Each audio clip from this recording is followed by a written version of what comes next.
हमारे सभी कर्मचारी, हमारे सभी नगर निगम के सभी परिवार को मैं 74वें गणतंत्र दिवस की बहुत बहुत बधाई देता हूं। और सिर्फ अधिकारी और कर्मचारियों की बीवी और बच्चे नहीं, नेता और हमारे पार्षद लोग का भी यही हाल है कि हम लोग, कई बार ऐसा होता है कि हम लोग जब सुबह निकलते हैं तो बच्चे सोए रहते हैं और जब रात में आओ तो बच्चे सो जाते हैं। तो ये नगर निगम की वाकई में हमारे अधिकारी हो, कर्मचारी हो, या जितने भी मंच में जितने भी हमारे सब लोग बैठे हैं, क्योंकि नगर निगम एक ऐसी संस्था है जो आदमी के जन्म से लेकर मरण तक के काम करती है। और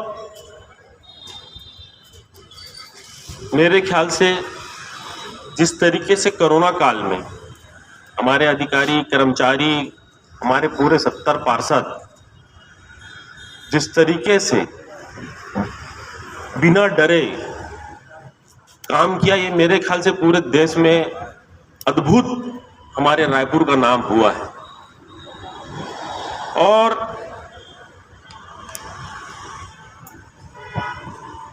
आज जिस तरीके से हम 74वां गणतंत्र दिवस मना रहे हैं,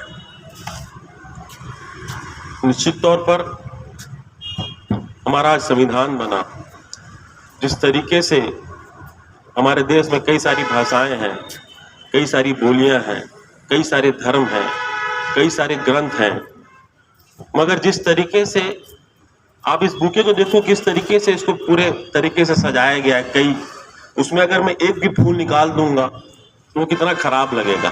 वैसे ही पूरे हमारे देश के संविधान को पूरे एक गुलदस्ते में सजा दिया गया है। तो ये हमारी देश की पहचान है। और सबसे बड़ी बात, हम लोगों को अभी आने वाले साल में, हर साल नगर निगम के पास एक न तो एक चुनौतियां रहती हैं। और मुझे इस बात का भी एहसास है कि नगर निगम अपना काम तो करता है, मगर उसके बाद भी राज्य सरकार के इतने सारे काम, इतनी सारी ड्यूटियां हमारे अधिकारी और कर्मचारियों को करनी पड़ती हैं।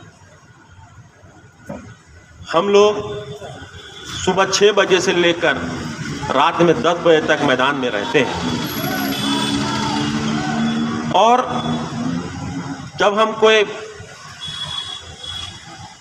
बड़ा काम करते हैं, जब कोई हम अच्छा, हो सकता है कि हम लोग से भी गलतियां होती होगी, और इस बात को हम बिल्कुल डिनाई नहीं करते, क्योंकि जब आप काम बहुत करेंगे, जब कोई क्रिया होगी, बहुत सारे काम होंगे, तो उसकी प्रतिक्रिया भी थोड़ी बहुत आएगी। और हमारा यह प्रयास होना चाहिए, हमारे अधिकारी कर्मचारियों का यह प्रयास होना चाहिए, ये वाकई में सच है कि जब हम पेपर उठाते हैं,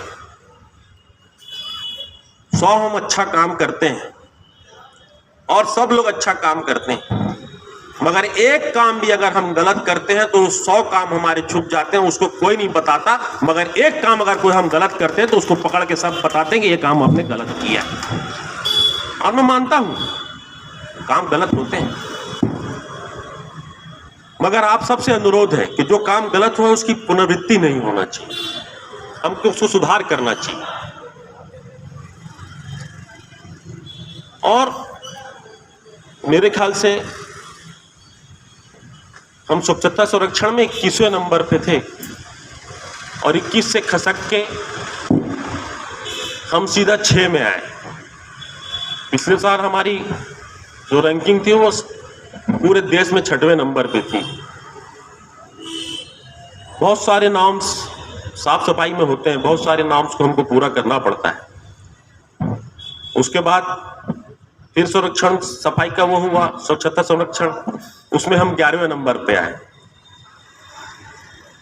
तो जिस तरीके से सूर्यकांत भैया बता रहे थे कि जिस मापदंड में हम कमी हो रही है, जिस मापदंड को हम पूरा नहीं कर पा रहे हैं, उस मापदंड को हमको पूरा करना चाहिए।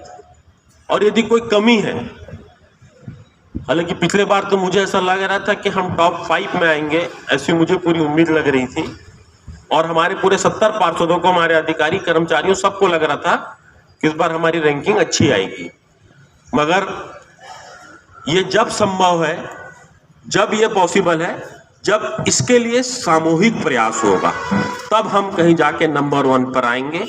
और जितने लोग मंच पर विराजमान हैं, जितने यहाँ पर सब लोग बैठे हैं, अगर ये सामूहिक सोच लें कि नहीं, इस बार हमको रायपुर शहर को नंबर 1 पे लाना है, तो मुझे लगता है कि देश की कोई भी ताकत हमको नंबर 1 पे आने पे नहीं रोक सकती, यदि हम बैठ के ये सोच लें यहाँ पर। तो इसके लिए एक सामूहिक प्रयास होना चाहिए, पूरे 70 पार्षद और सिर्फ अधिकारी कर्मचारी या जनप्रतिनिधि नहीं, जनता का भी इतना हमको सहयोग मिलना चाहिए। अगर जनता हमारे साथ पूरे तरीके से सहयोग करेगी, क्योंकि तभी हम किसी उसको लक्ष्य को हम प्राप्त कर सकते हैं, जब किसी भी लड़ाई में हमारे साथ जनता खड़ी होगी। हम अभी लगातार प्रयास कर रहे हैं और मुझे लगता है कि बहुत जल्दी हमको इसमें आने वाले वर्ष में हमें सफलता मिलेगी। मैं बहुत बधाई दूंगा अपने सफाई कर्मचारियों को कि उन्होंने जिस तरीके से कोरोना काल की समय की बात हो या अभी लगातार बात हो, जिस तरीके से वो काम करते हैं, मैं मंच से उनको नमन करता हूं, उनको प्रणाम करता हूं। और हमारे अधिकारी कर्मचारियों को भी बहुत बहुत बधाई देता हूं। और इस साल नगर निगम का हमारा ये लक्ष्य होना चाहिए कि जो नगर निगम के बेस काम है, लाइट, पानी और सफाई, इसमें इस साल मुझे लगता है कि एक भी आदमी ऐसा कोई घर ना हो जहां हम लोग पानी ना दे पाए, ऐसी कोई गली ना हो जहां पर हम सफाई ना कर सकें, ऐसी कोई जगह ना हो जहां लाइट ना जलता हो। ये आज के दिन हमें संकल्प लेना चाहिए। और वो दूर इलाके में, जो बहुत दूर इलाके में बैठे हैं, जो बहुत दूरस्थ लोग हैं, उनके सबसे पहले हमें जो हमारी आदरणीय भूपेश बघेल जी की जो योजना है, उसे अंतिम व्यक्ति तक पहुंचाने का काम हम सबको सामूहिक रूप से करना चाहिए। सरकार की बहुत सारी योजनाएं हैं जो लगातार चल रही है। किसी भी सरकार को सफल बनाने के लिए, उसको विकास के गति की ओर ले जाने के लिए 2 चीज़ बहुत महत्वपूर्ण होती है, शिक्षा और स्वास्थ्य। मैं बधाई दूंगा इस मंच से आदरणीय मुख्यमंत्री जी को, जिन्होंने मुख्यमंत्री इस्लाम स्वास्थ्य योजना, जो लगातार 15 बसेस यहाँ पर चल रही है। और शिक्षा के क्षेत्र में आप सबको पता है कि स्वामी आत्मानंद स्कूल में आज भी एडमिशन नहीं हो पा रहे हैं। आज 4 स्कूल लगातार, जो रायपुर में 4 स्कूल अभी चल रही है, आज भी वहाँ पर स्कूल में किसी का एडमिशन नहीं हो पा रहा है। ये हाल है कि वहाँ पर ये वही स्कूल है जहाँ पर 50 से 55 बच्चा हुआ करते थे। आज वो स्कूल में मेरे ख्याल से 1200-1500 बच्चे पढ़ रहे हैं और उसके बाद भी वहाँ वेटिंग है, एडमिशन किसी बच्चे का नहीं हो रहा है। तो ये कहीं ना कहीं आदरणीय मुख्यमंत्री की एक बहुत अच्छी योजना है। हम लगातार इस पे, चाहे हम शिक्षा के क्षेत्र की बात करें, चाहे हम स्वास्थ्य के क्षेत्र की बात करें, मैं माननीय मुख्यमंत्री जी को आज के इस शुभ अवसर पर उनको बहुत बहुत बधाई दूंगा। आप सबको मैं बहुत बहुत आज गणतंत्र दिवस की बहुत बधाई देता हूं, सबको, हमारे अधिकारी कर्मचारी सबको। और अंत में 2 शब्द बोल के अपनी वाणी को यही विराम दूंगा कि हो गई है पीर परवसी पिघलनी चाहिए, हो गई है पीर परवसी पिघलनी चाहिए, छत्तीसगढ़ के हिमालय से भी कोई गंगा निकलनी चाहिए। आज ये दीवार पर्दों की तरह हिलने लगी, आज ये दीवार पर्दों की तरह हिलने लगी, लेकिन मेरी कोशिश है कि ये बुनियाद हिलनी चाहिए। और सिर्फ हंगामा खड़ा कर देना मेरा मकसद नहीं, सिर्फ हंगामा खड़ा कर देना मेरा मकसद नहीं, मेरी कोशिश है कि ये सूरत भी बदलना चाहिए। और मेरे सीने में तो नहीं सही, तेरे सीने में हो सही, कहीं भी हो आग जलनी चाहिए। जय हिंद, जय भारत, जय छत्तीसगढ़।